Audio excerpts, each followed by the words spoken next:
Shalom semuanya, selamat pagi dan selamat datang kembali di Inspirasi Pagi hari ini. Hari ini saya mau cerita sedikit tentang pengalaman saya yang baru beberapa minggu yang lalu, yang saya yakin kita semua pasti juga pernah ngalamin sebelumnya, dimana kita ada kesibukan sehari-hari seperti sekolah, kuliah, dan kerja, dan di sisi lain kita juga ada pelayanan. Jadi beberapa minggu yang lalu saya lagi ada UTS atau ujian tengah semester.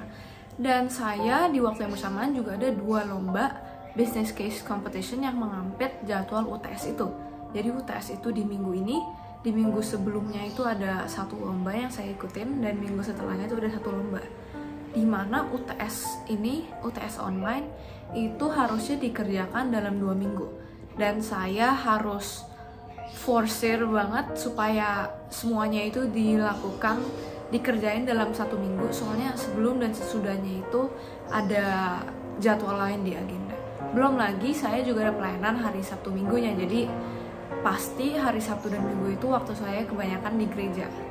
Pada waktu itu saya bener-bener capek dan hektik banget, dan alhasil output yang saya keluarkan di UTS itu saya merasa kurang maksimal.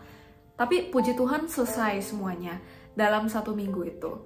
Nah, tapi yang saya khawatirkan lagi hasilnya. Saya takut bakal anjlok karena kali ini nggak semaksimal hasil yang saya bikin di sebelum-sebelumnya gitu. Nah, udah kelar UTS, minggu depannya saya kerjain lomba-lomba lain, dan Sabtu Minggunya tetap ke gereja untuk pelayanan dan ibadah. Saya sendiri selalu memprioritaskan pelayanan. Whatever happens, saya coba untuk tetap pelayanan.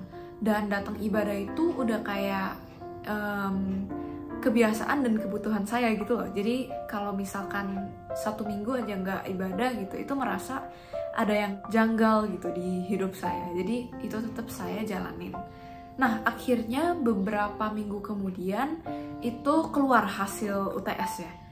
Dan puji Tuhan ternyata hampir semua mata pelajarannya itu dapat A. Bahkan yang dapat A- itu cuma 1, dan ada 2 yang dapat 100 dan 1 yang dapat 99. Di saat itu saya diingetin lagi bahwa nggak ada yang sia-sia pelayanan kita buat Tuhan. Karena di 1 Korintus 15 ayat 58 dikatakan, "Karena itu saudara-saudaraku yang kekasih, berdirilah teguh, jangan goyah, dan giatlah selalu dalam pekerjaan Tuhan. Sebab kamu tahu bahwa dalam persekutuan dengan Tuhan, jerih payahmu tidak sia-sia."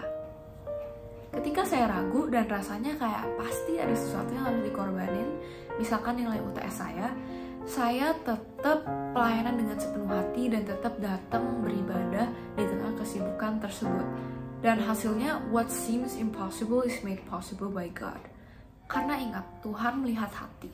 Jadi walaupun kita pelayanan, pastikan kita pelayanan selalu dengan tulus dan bukan dengan terpaksa. Jadi untuk kesimpulan, di pagi ini kita diingatkan kembali untuk di tengah kesibukan apapun yang kita sedang alami, jangan pernah tinggalkan pelayanan. Dan datanglah ke Tuhan selalu dengan hati tulus. Karena apapun yang kita perbuat, pasti akan dibuat lebih sempurna olehnya. Demikian dari saya, terima kasih. Tuhan Yesus memberkati.